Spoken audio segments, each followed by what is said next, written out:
잠언서 8장 1절에서 21절까지입니다.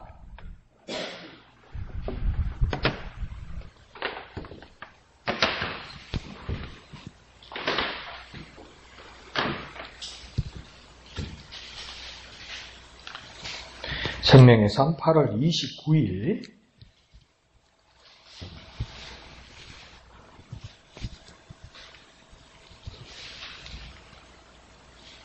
잠언서 8장 1절에서 21절까지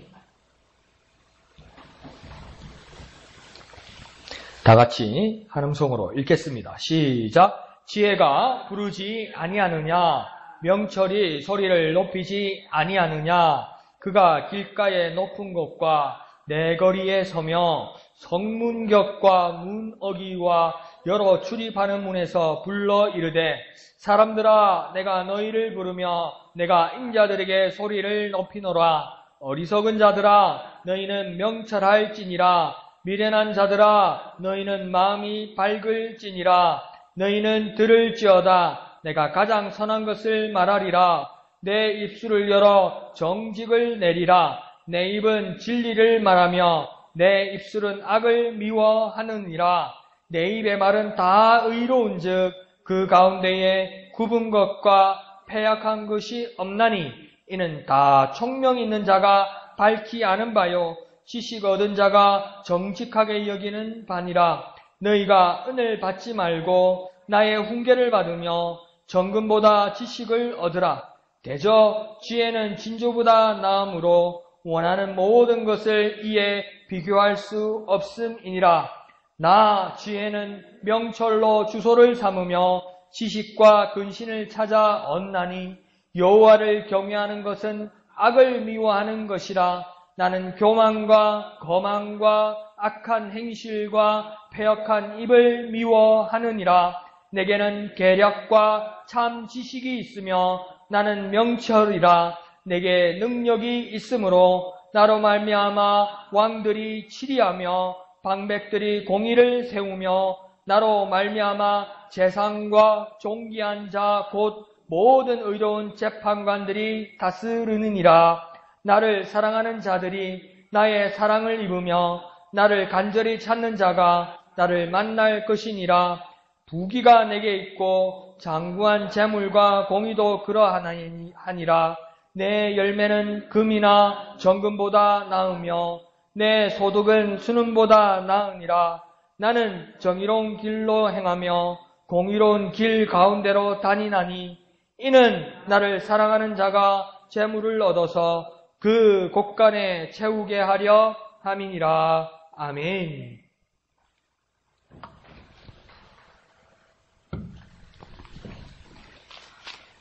오늘 본문을 보면 잠언의 주제인 지혜가 나타나는데요. 지혜를 표현하는 방법에서 오늘 본문은 좀 특별한 방법을 지금 가지고 있습니다. 그게 뭐냐면 의인화한다고 합니다. 의인화. 그러니까 뭡니까? 그 사람인 것처럼 표현한다는 겁니다. 의인화. 그래서 뭡니까? 이 의인화한다는 건 지혜가 사람인 것처럼 말한다는 겁니다. 그러니까 왜 이렇게 의인화하냐면 지혜가 아주 친밀하고 깊이가 있고 이해를 추구한다는 그 의미입니다. 아주 지혜는 내게 친밀이 있고 가까이 있고 그러면서도 아주 깊이가 있고 그 깊이가 있는 것을 모든 사람이 알고 이해할 수 있도록 하기 위해서 인격인 것처럼 나 지혜가 말하노라 나는 지혜다 이러면서 사람에게 말하고 있다는 겁니다. 그러니까 이 지혜는 무엇보다도 사람에게 말하고 사람을 가르치고 사람을 건면하고 사람을 훈계한다는 그 기능을 가지고 있다는 겁니다. 인격으로 말한다는 이유는 뭐냐면 인격은 누가 대할 수 있는 겁니까? 하나님과 사람이 대할 수 있는 건 아닙니까? 근데 이 지금 성경을 보는 것은 사람이라면 지혜가 인격으로 의인화되어서 말한다는 건 뭐냐면 사람에게 접근해서 사람이 변화되기를 원하고 사람이 훈계받기를 원하고 사람이 훈련받기를 원하고 사람이 깨닫기를 원하고 사람이 이해하기를 원하고 사람이 이것을 적용해서 사람이 이것을 열매 맺기를 원해서 지혜가 사람처럼 말하고 있다는 겁니다. 그러니까 아주 가까이서 지금 말하고 있는 거죠. 그래서 1절을 오늘 보면 지혜가 인격이 되어서 부릅니다. 나 지혜가 부른다 이럽니다. 지혜가 부르지 아니하느냐 이렇게 말합니다. 그리고 이 지혜가 명철의 모습을 가지고 소리를 높이기까지 하는 겁니다. 그러니까 이건 숨겨져 있는 것이 아니라 아주 큰 소리로 말을 하고 사람처럼 부르기도 하고 이런다는 겁니다. 그러니까 뭐 고양이가 야옹거리거나 개가 짖는 거 가지고 이해할 수도 없고 어떤 친밀감이 어느 선에서는 더 이상 되지 않는 거 아니에요. 깊은 대화가 되지 않는 거 아니에요. 그런데 뭡니까? 지혜가 인격이 되어서 부르기도 하고 소리를 높여서 대화하기를 원하고 있다는 겁니다. 그런데 이 지혜가 어디에 있다고 지금 2절에서는 이야기하고 있냐면 길가의 높은 곳에 있다 이랍니다. 길가의 높은 곳은 뭡니까? 길가면 사람들이 다니고 차들이 다니고 뭐가 이동하는 수단이잖아요. 그럼 그게 길가에 사람이 있는데 길가의 높은 곳에 있다는 건 뭡니까? 모든 사람이 볼 수 있도록. 그러니까 평지나 낮게 있으면 뒤에 사람은 볼 수 없는 거 아니에요. 키가 작으면요. 그런데 키가 작은 사람이건 큰 사람이건 뒤에 있는 사람이건 관계없이 길가에 높은 곳에 있어서 모든 사람이 볼 수 있도록 한다는 겁니다. 그리고 또 어디에 있다고 이야기합니까? 내 거리에 서 있다고 이야기합니다. 내 거리에 서 있다는 겁니까? 그러니까 이 사거리에 한가운데 서 있다는 겁니다. 그러니까 북쪽에 있는 사람도 남쪽에 있는 사람도 서쪽에 있는 사람도 동쪽에 있는 사람도 이 내 거리 한가운데 서 있는 이 지혜를 모두가 볼 수 있도록 공개되어 있다는 겁니다. 지혜는요 숨겨져 있는 것이 아니라 모두가 보고 모두가 듣고 모두가 깨닫기를 원해서 내 거리 한가운데서 막힘없는 곳에서 공개되어 있는 것이 지금 지혜라고 이야기하는 겁니다. 그리고 3절은 또 지혜가 어디에 있다고 이야기합니까? 성문 곁에 있고 문 어귀에 있고 여러 출입문에서 부른다고 이야기하는 겁니다. 그러니까 이거 뭐 성문 곁, 문 어귀, 여러 출입문 이 말은 요즘으로 말하면 뭐냐면 번화가에 있다는 겁니다. 번화가. 사람들이 아주 많은 곳에서 쉽게 보고 들을 수 있는 존재가 무엇입니까? 나 지혜다 이렇게 이야기하는 겁니다. 자, 그런데 이제 4절에서는 의인화된 지혜가 부르는 대상이 나옵니다. 지혜가 인격이 되어서 부르는데 지금 누구를 부르는지는 4절에서 지금 나오고 있습니다. 누구를 부릅니까? 4절 처음에 사람들아 이렇게 이야기합니다. 그리고 중간에 가면 내가 누구에게 이 소리를 높인다고 합니까? 인자들에게 말합니다. 그러니까 지혜가 의인화된 지혜가 부르는 대상은 뭐냐면 사람들과 인자들, 그 모든 사람들에게 말한다는 겁니다. 그러니까 지혜는 만물 중에도 특별히 사람들, 인류들을 향해서 부르고 소리 높여서 말하기를 원한다는 겁니다. 지혜가 지금 누구에게 접근하기를 원한다는 겁니까? 사람들에게 접근하기를 원한다는 겁니다. 세상에 많은 것들이 있고요. 많은 미물들도 있고 많은 생물들도 있고요. 많은 무생물들도 있고 여러 부류의 것들, 천지의 모든 것들이 있을지라도 지혜가 접근하고 지혜가 가까이 가고 싶은 존재는 뭐냐면 사람들아, 인자들아, 그러니까 모든 인류들아 내가 너에게 가까이 가기를 원한다고 지금 부르고 소리 높여서 말한다는 겁니다. 네. 그런데 5절에서는 보면 그 사람들 중에서도 어떤 사람들이라고 이야기하냐면 어리석은 자들이라고 이야기하고 또 어떤 사람들입니까?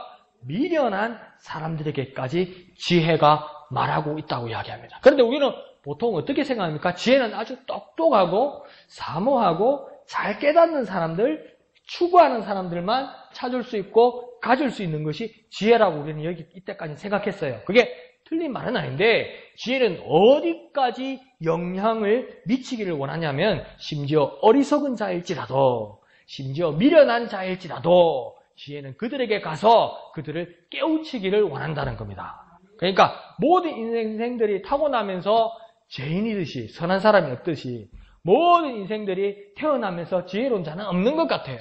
그런데 뭡니까? 지혜로워지는 것 같아요. 그러면 지혜로워지기 전에는 모든 인생들은 사실은 뭐였습니까? 미련하고 어리석은 인생들이었습니다. 어리석고 미련한 인생들이었는데 지혜가 인격이 되어서 그 어리석고 미련한 사람들에게 가서 변화시켰다는 겁니다. 지혜로운 사람으로요. 그래서 지혜는 원하는 것이 무엇입니까? 어떤 사람에게도 그 변화를 원한다는 겁니다. 어리석고 미련한 사람들에게조차 직접 찾아가서 건면합니다. 뭐라고 5절에서 건면합니까? 명철하고 마음이 밝아져라. 어리석은 자들아, 미련한 자들아, 너희가 명철해지고 마음이 밝아져라. 이렇게 말하는 겁니다. 그러니까 명철한다는 말은 전에도 말씀드렸지만 선과 악을 구분하고 분별하는 능력이 있다는 겁니다. 그러면 선과 악을 분별하면 뭐겠습니까? 명철한 사람은 이게 선이고 이게 악이란 걸 알아요. 그러면 악이란 걸 아는데 악에게 가겠습니까? 명철한 사람은 가지 않지요. 악을 경계하고 선으로 간다는 겁니다. 그러니까 어리석은 자들이, 미련한 자들이 더 이상 어리석지 않고 미련하지 않고 명철해져서 마음이 밝아져서 선과 악을 구분하고 지혜로워지고 마음이 밝아져라고 이야기하는 겁니다. 그러니까 지혜가 원하는 것은 뭐냐면 사람이 변화하기를 원합니다. 지혜는요, 사람이 변화하기를 원합니다. 뭐라고요? 지혜는요, 우리가 변화하기를 원합니다. 지혜는요, 우리가 변화하기를 원합니다. 변화하기를요. 그러니까 우리가 지혜를 찾고 지혜는 우리가 변화하기를 원하는 겁니다. 지혜가 우리를 찾습니다. 지혜는 지금 우리를 찾고 있습니다. 지혜는 우리를 부르고 있습니다. 지혜가 우리를 찾고 부르는 이유는 뭐냐면 우리를 변화시키기 위한 것입니다. 지혜는 뭐 하고 있다고요? 찾고 있고 변화하기를 원합니다. 뭐라고요? 지혜는요, 찾고 있고 우리가 변화하기를 원합니다. 지혜는요, 우리를 찾고 있고 우리가 변화하기를 원합니다. 그러니까 지혜는 계속 우리를 찾습니다. 우리에게 계속 접근합니다. 계속 우리에게 접근해서 변화되어야 된다. 마음이 밝아져라. 명철해져라고 계속 우리에게 접근하고 있다는 겁니다. 그러니까 우리는 지혜를 받아들여야 됩니다. 그리고 지혜로워져야 됩니다. 우리의 삶이 변화되어야 됩니다. 우리의 삶이 변화되기를 원하십니까? 이대로는 안 되고 우리 삶이 변화되기를 원하십니까? 그러면 지혜로워져야 됩니다. 그렇게 지혜로운 저와 여러분 되시기를 부탁드립니다. 자, 6절, 7절, 8절에서는 이 지혜의 소리를 들어야 할 이유, 경청해야 하는 이유를 지금 6절에서 7절까지, 8절까지 이해하고 있습니다. 그러면 지혜는 어떤 것인지를 한번 봅시다. 6절에 보면 지혜는 뭐라고 이야기합니까? 선한 것이라고 이야기하는 거예요. 그리고 그 뒤에 가면 또 뭡니까? 지혜는 정직을 내는 것이라고 이야기하는 겁니다. 지혜는요, 6절을 정리하면 선한 것을 말하는 것이고 정직을 내는 것입니다. 지혜 가운데 선한 것이 있고요. 지혜 가운데 정직한 것이 있습니다. 그러니까 여기서 잘 구분해야 됩니다. 지혜롭고 영특해서 남을 잘 속이고 남을 잘 구슬르고 요거 지혜 아닙니다. 성경에서 말하는 지혜는 아닙니다. 지혜는 첫째, 선해야 됩니다. 그리고 정직해야 됩니다. 숨기는 거 지혜 아닙니다. 속이는 거 지혜 아닙니다. 성경에서는요. 그 다음 7절에서는 또 지혜에 대해서 뭐라고 이야기하냐면 진리를 말한다. 그리고 또 한 가지는 뭐라고 이야기합니까? 악을 미워한다. 그러니까 지혜라는 것이 아주 철저하고 깨끗하고 다시 말하면 뭘까요? 지혜는 의로운 것이고 지혜는 거룩한 것을 지금 나타내고 있는 겁니다. 지혜는 첫째로 거룩하고 의로워야 된다는 겁니다. 그래서 지혜는 진리를 말하고 악을 미워한다고 지금 이야기하고 있습니다. 그 다음 8절에서 지혜는 또 뭐라고 합니까? 말이 다 의롭다. 깨끗하다, 거룩하다, 옳다 이렇게 이야기하는 겁니다. 그리고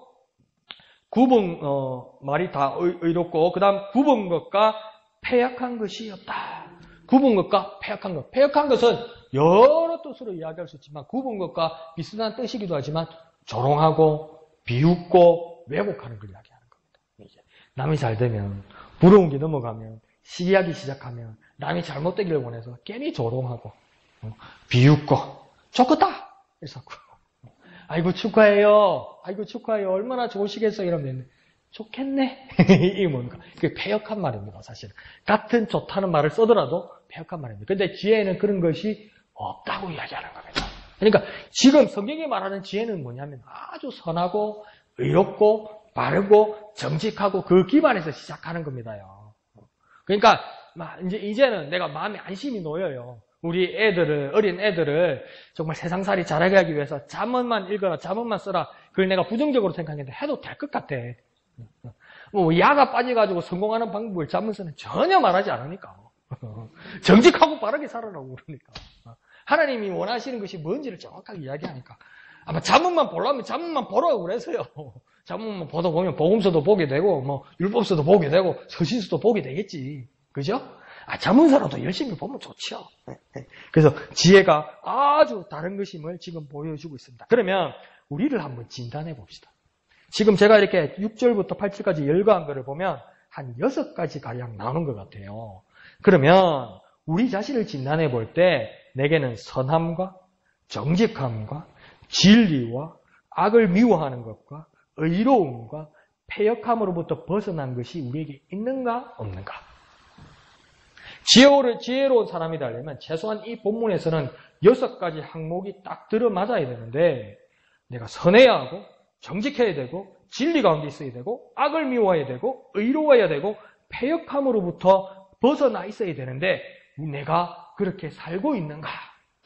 내가 그게 뭐가 걸린다면 지혜로운 삶을 아직 살지 못하고 있는 것이고, 그래서 지혜는 여전히 높은 곳에서 우리를 부르고 사거리 공개된 곳에서 번화한 거리에서 우리를 계속 부르면서 뭐라고 이야기합니까? 마음이 밝아져야 되고 명철해져야 된다고, 지혜로워져야 된다고 말하고 있는 겁니다. 그러니까 우리가 정말 변화되어야 한다고 이야기하고 있는 겁니다. 혹시 만약 지혜 가운데 이들이 다 있다고 여러분 믿고 있습니까? 아니면 아무 관련이 나고 없다고 생각하고 계십니까?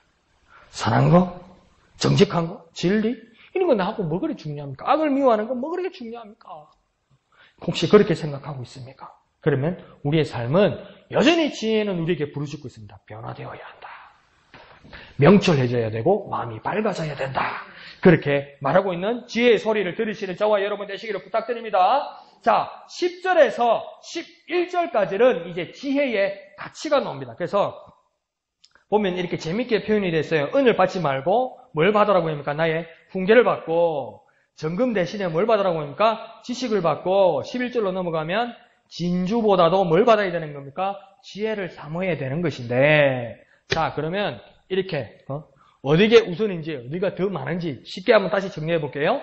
은보다는 훈계를, 정금보다는 지식을, 진주보다는 지혜를 더 사모하고 가치 있게 느껴야 된다고 이야기하는 겁니다요. 이렇게 보면 그냥 그 의미가 있는 것 같아요. 무슨 말인지 알 수 있는 것 같기도 하고요. 그런데요, 내가 다시 한번 물어볼게요. 이렇게 비교가 되거나 우열을 가릴 수 있는 것이 아니라는 겁니다. 사실은. 그러니까 은하고 훈계하고 비교해서 훈계가 낫고, 정금하고 지식하고 비교해서 지식이 낫고, 진주하고 지혜하고 비교해서 지혜가 낫고, 이렇게 말하는 것이 아니라는 겁니다. 여기. 왜 그렇습니까? 11절 하반절에 뭐라고 되어 있습니까? 비교할 수 없다. 이 말은 뭡니까? 비교하면 된다, 안 된다? 비교하면 안 된다. 비교 안 하는 이유는 뭡니까? 비교할 가치가 있다, 없다? 비교할 가치가 없다는 겁니다요, 이게. 그러면 우리를 한번 점검해 봅시다. 내가 한번 볼게요. 이쪽에요, 은이 있고 정금이 있고 진주가 있어요. 여기요, 은이 있고 정금이 있고 진주가 있어요. 또 이쪽에는 훈계가 있고 지식이 있고 지혜가 있어요. 어떤 거 가져가시려 합니까? 그러면 이게 달라진다니까요, 이게. 에이, 금이 은이 중요하지, 지혜, 지식, 그게 뭔데요, 그게. 이래 되는 거예요, 이게. 이렇게 비교하고 하나님 말씀을 탁탁탁탁 맞출 때는 이해가 가는데, 막상 여러분 손 앞에 은, 정금, 진주로 이 손에 있고, 그 다음 지식, 훈계, 지혜의 말씀이 여기 있으면서 두 손을 딱 들고 어느 것 가지려면 다 여기 눈이 쏠리시고가 뭐 있다고요. 근데 지금 성경은 냉정하게 말씀은 뭐라고 이야기하면 비교조차 할 수 없는 거라고 이야기하는 거예요. 비교조차 할 수 없이 정말 귀한 거라고 이야기하는 거예요. 그러면 우리가 왜 이렇게 됐을까? 나도 왜 이렇게 됐을까? 왜 이 지혜가, 왜 이 지식이, 왜 이 훈계가 가치 있게 보이지 않을까? 어디가 우열이라고 생각하고 있을까? 근데 성경의 말씀은 비교조차 할 수 없는 거라고 이야기하는데 우리는 왜 이러고 있을까? 최소한 또 그렇게 말하는 사람이 있을 겁니다. 목사님, 훈계가 중요합니다. 목사님, 진주가 나온다. 지식과 지혜가 정말 중요합니다. 그렇게 말하는데 어느 정도 안다고 말하는 사람도 보면 교환 가치가 되는 거예요. 교환 가치. 그러니까 이 뭔 말이냐면 정금 주고 은 주고 지혜 갖고 진주 주고 지혜 갖고 이렇게 바꿀 수 있는 것으로. 우리가 떡을 이렇게 하나 사오잖아요. 그죠? 떡을 사려면 어떻게 합니까? 돈하고 바꾸어 오는 거잖아요. 그게 교환 가치잖아요. 가치. 그처럼 지혜와 지식을 가지기 위해서 은과 금을 팔아서 가져오는 것이 그게 교환 가치처럼 볼 수 있다 없다? 오늘 말씀은 볼 수 없다는 겁니다. 근데 우리는 항상 뭐 하고 있습니까? 비교하고 있고 이제 비교도 안 되고 이게 더 좋더라는 거죠. 그런 모습으로 우리가 살고 있지 않습니까? 그러나 성경은 냉정하게 말합니다. 비교할 수 없는 것이다. 그러면요, 우리 이거 정말 막 전투하듯이, 정말 애끓듯이, 정말 간절하게 이 가치를 깨달을 수 있도록 우리 노력해야 됩니다. 기도해야 됩니다. 말씀을 깊이 묵상해야 되고요. 뭘 좀 매달려 봐야 돼요. 우리 지혜, 우리가 하나님 앞에서 이 지혜와 지식과 이 훈계가요, 가치가 떨어졌다는 겁니다. 우리가 가치를 떨어뜨렸다는 겁니다. 우리 인식들이 이 가치를 떨어뜨려 버렸다는 겁니다. 그렇기 때문에 정금이 보이고 은이 보이고 진주가 보이는 겁니다. 이게요. 그렇기 때문에 정말 우리가 간절히 기도해야 됩니다. 이 지혜와 지식과 이 훈계의 말씀이 얼마나 귀한 건지 비교할 수 없는 건지 하나님 깊이 깨닫게 하여 주옵소서. 하나님 깊이 깨닫게 하여 주옵소서. 지금은요 하나님 내 머리가 내 마음이요 많이 변질되었어요. 하나님 이게 정말 뭐가 어떻게 된 건지 모르겠습니다. 하나님 더 깊이 깨닫게 하여 주옵소서. 이 귀한 가치를 깨닫게 하여 주옵소서. 이 귀한 가치를 깨닫게 하여 주옵소서. 이렇게 간절히 기도하는 저와 여러분 되시기를 부탁드립니다. 자 12절에 처음에 나오는 말은 뭐냐면 나 지혜는 이렇게 말합니다. 이렇게 말하면서 오늘 본문에서 의인화된 나는 누구입니까? 누구를 말하는 것이라고 지금 정확하게 나와 있습니까? 나는 지혜라고 말하는 겁니다. 나는 지혜다. 나 지혜가 말한다. 이렇게 말하는 거예요. 그러면서 지혜의 여러 모습들이 이제 12절로부터 나옵니다. 어떻게 나옵니까? 명철이 나오고요. 지식이 나오고요. 근신이 나옵니다. 지혜의 여러 모습들 중에 뭐가 있냐면 명철이 있고요. 지식이 있고요. 근신이 있다고 이야기합니다. 여기서 보면요. 빛나는 것들이 있는데도요. 계속 훈련되어야 되는 것들이 있어요. 훈계도 있고요. 근신도 있어요. 정말 지혜로운 사람은 뭡니까? 이 근신이나 훈계에 대해서 뭡니까? 정말 가치 있게 느끼는 사람이 과연 얼마나 있을까? 얼마나 있을까? 내가 가진 내게 훈장이나 왕관 정도 되어야 그런 가치 정도 돼야 어떤 지식이나 영적인 것이라도 그 정도 돼야 가치 있다고 생각하는데 지금 어떤 기금속보다도 중요한 것 중에 뭐가 들어가냐면 근신도 들어가고 훈계도 들어가요. 더 쉽게 한번 말해볼까요? 우리가 쉽게 쓰는 말로요. 훈련이 들어가요. 연습이 들어가요. 노력이 들어가요. 기도가 들어가요. 막 간절한 게 들어가야 되는 거예요. 이게 뭡니까? 힘들고 힘든 건 다음 고생 다음 낙이 온다 정도가 아니라 이것 자체가 가치 있다고 이야기하는 겁니다.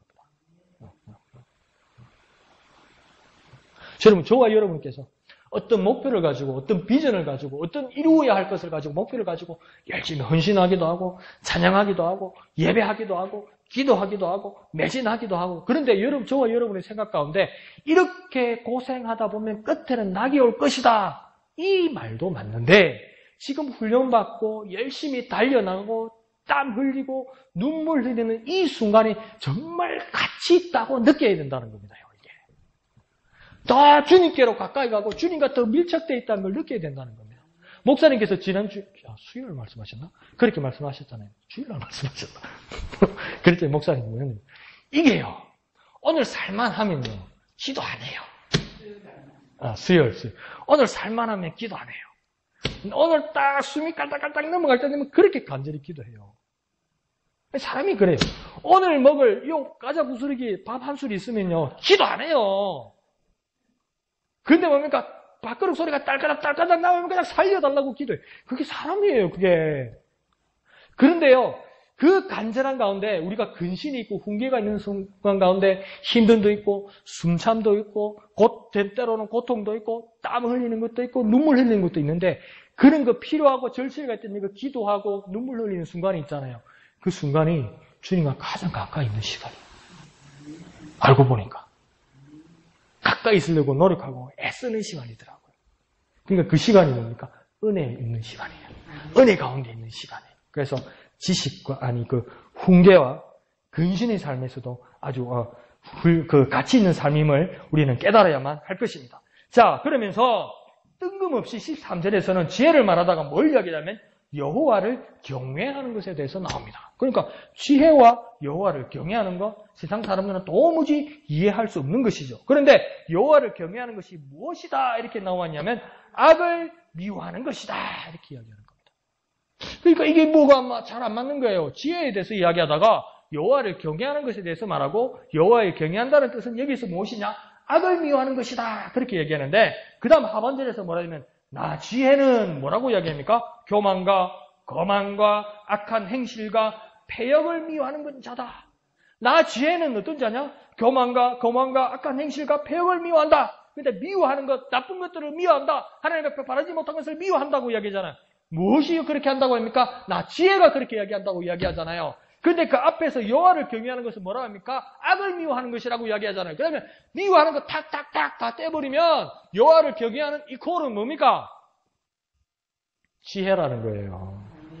지혜는 곧 뭡니까? 여호와를 경외하는 것이라는 거예요. 내가 지혜로워지기를 원합니까? 내가 그러면 하나님을 경외하면 되는 거예요. 하나님을 공경하고 존경하고 사랑하고 하나님을 위해서 내 모든 삶을 드리고 하나님을 기쁘게 시게 하기 위해서 내가 사랑하는 마음으로 두려워하는 마음을 가질 때 나는 지혜로운 사람이 될 수 있다는 겁니다. 하나님과 관계없는 것과 관계를 끊어버리고 하나님이 미워하시는 것과 하나님이 싫어하는 것을 관계를 끊어버리고 내가 하나님을 기뻐하시는 일로, 내가 하나님을 공경하는 일로, 내가 하나님을 두려워하는 일로 내 삶이 가득 차고 애갑타고 간절히 사는 사람은 그 자체가 뭡니까? 지혜로운 삶이라는 겁니다. 그러니까 지혜가 무엇이 이루어진 것이시나 지혜가 무엇이 완성된 것을 바라보면 영원히 지혜로운 삶을 살아갈 수가 없는 거예요. 내가 하루하루 삶을 살아가면서 한 단계 한 단계 삶의 변화를 위해서 하나님을 경외하고 악을 미워하는 삶 그 자체가 뭡니까? 지혜로운 삶입니다. 지혜로운 삶. 그러한 삶으로 나아가는 저와 여러분이 되어야 할 겁니다. 자, 15절과 16절에서는 어떤 자에게 지혜가 필요한지를 지금 이야기하고 있습니다. 처음 어떤 사람이 나옵니까? 왕이 나오고요. 그 다음 또 누가 나옵니까? 방백이 나오고, 그 다음 재상이 나오고, 그 다음 종기한 자가 나오고, 그 다음 또 누가 나옵니까? 재판관들이 나옵니다. 그러니까 아주 중요한 직책에 있는 왕, 방백, 제사장, 종기한 자, 재판관들이 뭐가 필요하다고 이야기합니까? 나로 말미암아 이렇게 이야기하잖아요. 이 나는 누구입니까? 예, 그렇죠. 지혜죠. 이 본문에 나는 모두 지혜입니다. 나로 말미암아 이 말은 뭡니까? 지혜에 의해서 이 말입니다. 모든 높은 자리에 있으면서 사람들을 이끌어야 할 모든 사람들은 사람을 다스리는 일에, 사람을 세우는 일에, 사람을 명령하거나 겁을 주거나 그런 것으로 일을 이루어내는 것이 아니라 나로 말미암아 곧 지혜에 의해서 이 모든 일들을 감당할 수 있다고 지금 이야기하는 겁니다. 그러니까 선생이고 어른이고 리더이고 뿐만 아니라 내가 도움을 주어야 할 자리에 있다면 이 지혜를 통해서 사람을 바르게 세우고 인도할 수 있다는 겁니다. 내가 누굴 도와주고 싶고요. 누구에게 복음을 전하고 싶고요. 누구에게 조언을 하고 싶고요. 이 모든 자리에서 난 무엇이 필요한 겁니까? 지혜가 필요한 겁니다. 이 지혜를 통해서 이 일을 해낼 수 있다는 겁니다. 그러니까 우리가 정말 삶을 살아가는데 그리스도인으로서 덕을 세우는 자리에 삶을 살아가는데 절실한 것이 무엇입니까? 지혜입니다. 지혜. 이 지혜가 있어야 사람을 세우고 사람을 인도하고 사람을 바르게 위로할 수 있다고 이야기하는 겁니다. 다시 말하면요. 사람을 대하는 모든 사람은 이 지혜가 절실한 겁니다. 사람을 대하는 모든 사람들. 사람 안 대하는 사람 있습니까? 여기. 어디 있습니까? 다 사람 대하죠. 그죠? 사람 대하는 모든 사람들은 뭐가 필요한 겁니까? 지혜가 필요합니다. 그러니까 지혜가 아주 절실한 겁니다. 그러면 우리가 한번 이렇게 고백해 볼까요? 지혜가 절실합니다. 지혜가 필요합니다. 지혜가 절실합니다. 지혜가 필요합니다. 왜 지혜가 절실하고 왜 지혜가 필요합니까? 나는 사람을 대하기 때문이에요. 나는 사람을 대하고 그 사람들에게 덕을 끼치고 그 사람들을 바로 세우고 그 사람들을 바로 위로하고 그 사람들을 바로 인도하기 위해서는 지혜가 절대적으로 필요하고 지혜가 절실하다는 것을 잊지만은 저와 여러분 되시기를 부탁드립니다. 자, 17절은 이 지혜가 절실하고 필요한 사람이 어떻게 해야 하는지가 나오는 겁니다. 지혜가 절실합니까? 지혜가 필요합니까? 그러면 어떻게 해야 합니까? 17절에 뭐라고 이야기합니까? 나를 사랑하는 자들이, 그 다음 또 뭡니까? 나를 간절히 찾는 자가. 그러니까 지혜가 절실히 필요한 사람은 어떻게 됩니까? 지혜를 정말 사랑하고 지혜를 간절히 찾아야만 하는 겁니다. 주시면 주시고 마시면 간두세요. 이게 아니고요.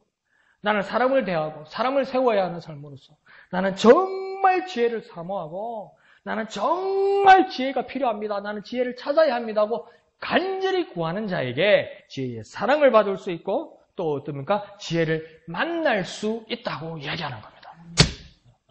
그러니까 우리는 또 어떻게 해야 하는 겁니까? 지혜를 사모합니다. 지혜를 구합니다. 이렇게 기도할 수 있어야 됩니다. 주님, 내가 지혜를 사모합니다. 내가 지혜를 사모합니다. 내가 지혜를 사모하오니 주님이 지혜로서 나를 사랑하여 주시고 내가 지혜를 찾고 있사오니 내가 지혜를 구하고 있사오니 주님 나를 만나 주시옵소서. 지혜로 나를 만나 주시옵소서. 이렇게 간절히 구할 수 있어야 돼요. 그러니까 간절히 구하는 방법은 뭡니까? 필요성이 있어야 간절히 구하는 겁니다. 간절히 구해라 그러고 왜요? 죽을 왜 하라고 그러나? 그러면요 구할 수가 없어요. 구할 수가 없어. 그러니까 내가 정말 간절히 필요했어. 난 이거 없으면 큰일 난다 정말. 큰일 난다. 그러니까 주여 내가 지혜를 찾습니다. 내가 지혜를 사모합니다. 이렇게 구하여서 주님의 지혜를 찾는 저와 여러분 되시기를 부탁드립니다. 자, 18절로 이 지혜가 소유한 또 이 지혜 안에 있는 것을 말하고 있습니다. 이 지혜가 소유한 것이 있고요. 또 이 지혜 안에 있는 것이 무엇인지가 18절에 나옵니다. 지혜 안에 지혜가 가지고 있는 것이 뭐가 있습니까?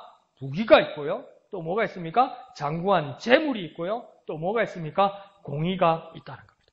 그러니까 지혜 안에 부귀가 있고 재물이 있고 공의가 있다는 겁니다. 그러니까 이 지혜 안에 있다는 겁니다. 그런데 19절에서는 뭐라고 이야기하냐면 이 지혜 안에 있는 부귀와 재물과 공의가 그 가치가 금이나 정금보다 순금보다 훨씬 낫다. 우월하다고 지금 말하고 있습니다. 그런데 목사님 그러면 이거 좀 이상한데요. 11절에서 비교할 수 없다면서요, 목사님. 어떤 기금속보다도 비교할 수 없는 것이 지혜라면서요. 그런데 왜 오늘 19절에서는 지금 비교하고 있습니까? 왜 이런 겁니까? 이 말. 이렇게 우리가 생각해 볼 수 있죠, 그죠? 근데 여기서 이 하는 말은 뭐냐면 지혜가 지금 비교할 수 있는 가치가 이만하다는 게 아닙니다. 자, 잘 보세요. 지혜 안에 지금 어떤 것들이 있는 겁니까? 지혜 안에 부귀가 있고 재물이 있고 공의가 있다고 이야기하는 거잖아요. 그러니까 지혜와 부귀가 비교되거나 지혜와 재물이 비교되거나 지혜와 공의가 지금 비교되는 상황이 아니에요. 지혜 안에 지혜가 가지고 있는 것이 부귀가 있고 재물이 있고 공의가 있다는 겁니다요. 이게요. 부귀만큼 지혜가 있고 재물만큼 지혜가 있고 공의만큼 지혜가 있는 게 아니고요. 지혜를 가진 자는 부귀와 재물과 공의가 같이 있다고 지금 이야기하는 겁니다. 이게 비교의 가치를 말하는 게 아닙니다. 이게. 그러니까 지혜가 이 모든 것들을 소유한 것이지 교환 가치가 아니라는 겁니다. 그러니까 이렇게 떨어져 있고 지혜가 이렇게 떨어져 있고 어떤 재물들이 이렇게 떨어져 있고 어떤 부귀들이 이렇게 떨어져 있어서 이렇게 비교가 되고 이만큼 가치가 있고 지금 저울로 재는 게 아니고요. 지혜가 이 모든 것을 가지고 있고 지혜 안에 이 모든 것을 지혜가 소유하고 있고 통솔하고 있고 다스리고 있고 제어하고 있다고 이야기하는 겁니다. 그러니까 우리에게 절실한 건 뭡니까? 지혜라는 겁니다. 지혜라는 거. 지혜를 통해서 이 모든 것을 운영할 수 있다고 이야기하는 겁니다. 자, 마지막으로 20절에서 21절은 이 지혜와 그의 부속적인 가치에 대해서 명확하게 하시는 말씀이 있습니다. 이 말은 뭐냐면 재물이나 욕구를 얻기 위해서 지혜를 구하는 것이 아니다. 이 재물이나 욕구를 얻기 위해서 목사님 그래 말하지 않았어요. 지혜 안에 부귀가 있고 재물이 있고 공의가 있다고요. 그러니까 내가 부귀와 재물을 가지기 위해서 지혜를 주세요. 이렇게 기도하는 겁니다. 그 말도 맞는데요. 그게 아니라고 지금 여기서 말하는 거예요. 21절에 뭐라고 이야기합니까? 20절에 보면 정의와 공의 한가운데를 통하여 지혜가 실현되고 그 가치가 드러난다고 이야기하는 겁니다.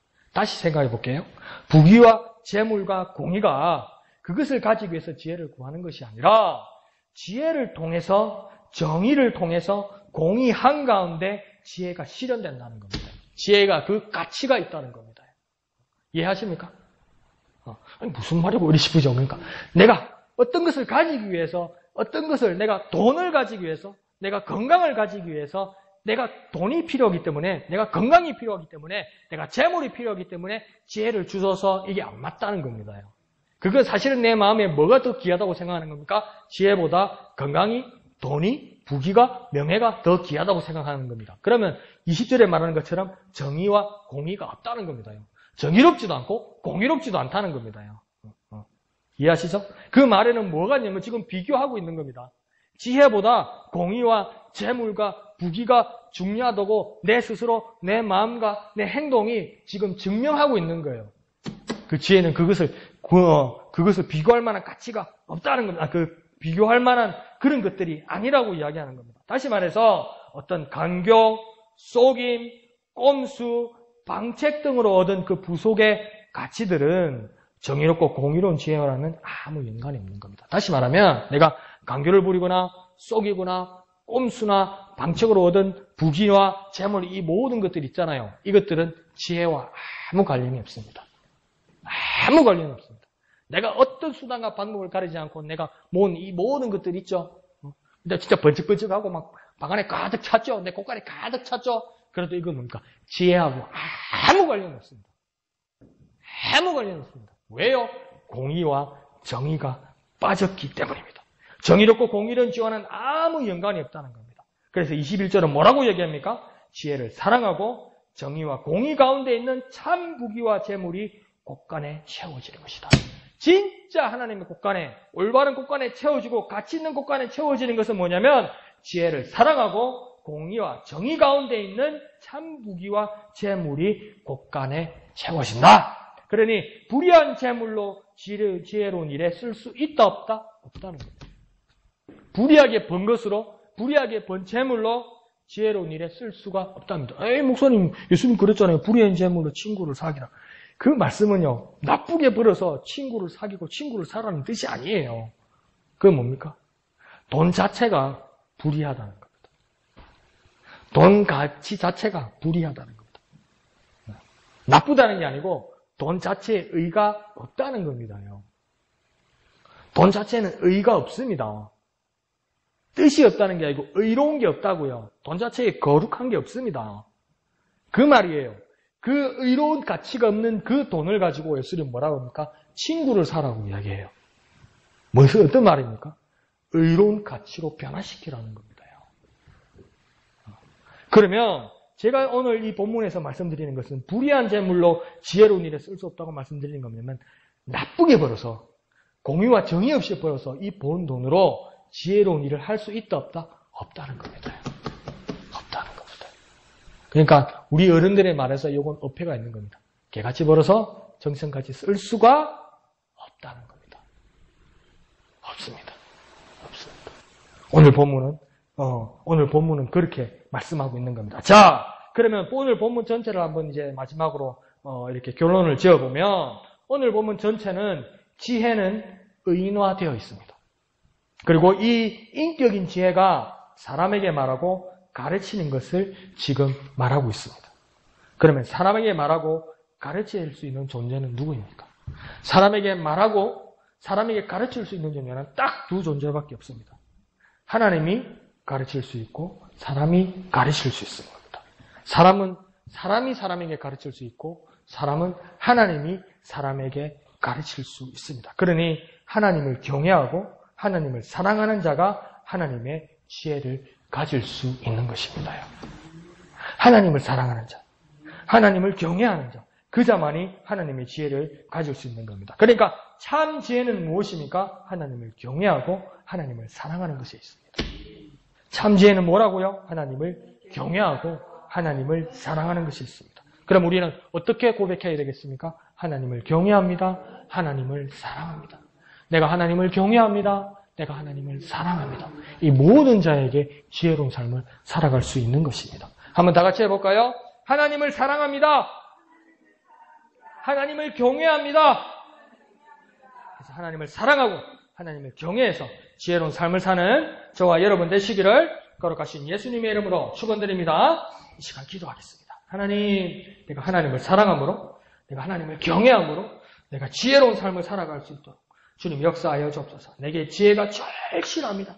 하나님, 내게 지혜가 절실합니다. 하나님, 내가 지혜를 사랑하고 사모하고 찾고 있사오니 나를 만나주시고 사랑하여 주시옵소서. 주님 이름 크게 한번 부르고 다 같이 기도합니다. 주여! 거룩하신 아버지 하나님, 은혜를 감사합니다. 내가 하나님을 사랑하고 내가 지혜를 사랑하고 또 내가 지혜를 간절히 사모합니다. 내가 지혜를 간절히 사모합니다. 내가 지혜를 간절히 사모합니다. 주님, 나를 만나주시고 나를 사랑하여 주옵소서. 내가 찾고 있사오니, 내가 사모하고 있사오니 주님 만나주시고 주님 은혜를 베풀어 주옵소서. 내가 하나님을 경외함으로, 내가 악을 미워함으로 내가 지혜로운 삶을 살아갈 수 있도록 주님 역사하여 주옵소서. 하나님을 사랑합니다. 하나님을 경외합니다. 내가 하나님을 사랑하고 내가 하나님을 경외함으로 참 지혜로운 삶을 살아갈 수 있도록, 참 지혜로운 삶을 살아갈 수 있도록 주님 역사하여 주옵소서. 참으로 하나님의 뜻을 따라 의로운 삶으로, 지혜로운 삶으로 살아갈 수 있도록 도와주시옵소서. 순금과 정금과 어떤 은과 진주로도 비교할 수 없는 귀한 주님의 지혜의 가치를 깨달을 수 있도록, 지혜의 놀라운 가치를 깨어들을 수 있도록 주님 내게 역사하여 주옵소서. 주님 내게 말씀하여 주옵소서. 주님 우리에게 깨달음을 허락하여 주시옵소서. 하나님을 사랑합니다. 하나님을 경외합니다. 거룩하신 주님, 은혜를 감사합니다. 하나님, 우리가 삶을 살아가면서 은이 먼저 보이고 금이 먼저 보이고 진주가 먼저 보이는 우리의 마음들이 우리 스스로에게 얼마나 안타까운지 모르겠습니다. 하나님, 주님께서 주시는 훈계와 지식과 이 지혜가 얼마나 귀한 것인지, 얼마나 비교할 수 없을 정도로 절대적으로 귀한 것인지 하나님 깊이 깨달을 수 있도록 주님 우리에게 은혜를 베풀어 주옵소서. 귀하신 깨달음을 우리에게 주시옵소서. 주님, 우리는 지혜가 절실합니다. 주님, 우리는 지혜가 필요합니다. 사람을 대하는 우리가 사람을 대함으로 그들을 대하기 위해서 우리는 지혜가 절실하고 지혜가 절대적으로 필요합니다. 내가 주님이 주시는 지혜를 사모하고 내가 주님이 주시는 지혜를 간절히 찾아오니 우리를 만나주시고 우리를 주님의 지혜로 사랑하여 주시옵소서. 하나님을 경외함으로 하나님을 사랑함으로 지혜로운 삶을 살기를 원하오니 우리에게 은혜 내려 주시옵소서. 모든 것을 감사드리며 거룩하신 예수님의 이름으로 기도하옵나이다. 아멘. 하늘에 계신 우리 아버지, 아버지의 이름을 거룩하게 하시며 아버지의 나라가 오게 하시며 아버지의 뜻이 하늘에서와 같이 땅에서도 이루어지게 하소서. 오늘 우리에게 일용할 양식을 주시고 우리가 우리에게 잘못한 사람을 용서하여 준 것 같이 우리 죄를 용서하여 주시고 우리를 시험에 빠지지 않게 하시고 악에서 구하소서. 나라와 권능과 영광이 영원히 아버지의 것입니다. 아멘. 주님 감사합니다. 주님, 우리는 주님을 사랑합니다. 우리는 하나님을 사랑합니다. 우리는 하나님을 경외합니다.